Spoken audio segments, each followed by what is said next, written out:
Hi, I'm Jane Gelch, State Manager for National Disability Services Queensland. Welcome to this organisational development session on leading through futures thinking.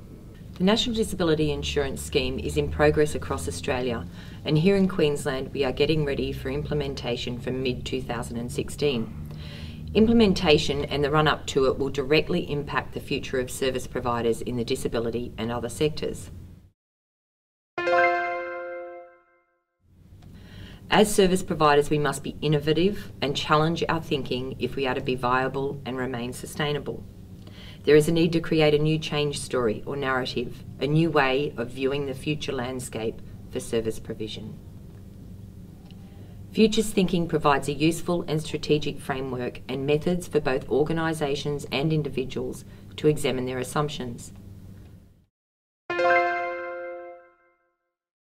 The assumptions we make are often hidden, yet are used every day to make choices. So, how do we create new narratives?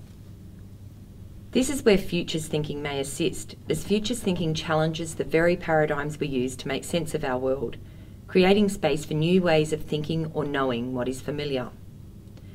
Simply put, futures thinking provides a framework to get ahead of the change game and avoid adverse or undesirable futures. Ways to do futures thinking are varied. However, here at NDS we are examining, following and supporting the work of Professor Suhail Inayatullah and his 6 Pillars framework for futures thinking. Professor Inayatullah's work spans over 40 years in Australia and internationally and has been pivotal in creating new theories and practices that ground futures thinking in pragmatic application. His work will be familiar to many in Queensland as he holds a position at the University of the Sunshine Coast and has done innovative work with many sectors in Queensland.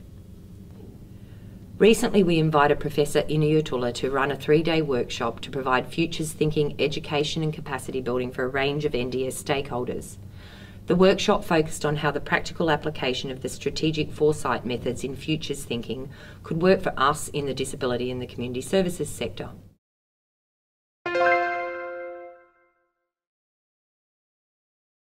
This resource includes a guided interview with Suhail by futurist Steve Gould on basic futures theory and application of the 6 Pillars framework and methods. Being able to respond to reasonable and necessary support needs of people with disabilities will require all providers to consider how their own future will align with the preferred futures of people with disabilities. Futures thinking can provide a context within which to create the future we want, a framework and powerful methods that create real opportunities for real choices. I hope you enjoy this resource. I look forward to your feedback and to us creating our futures together.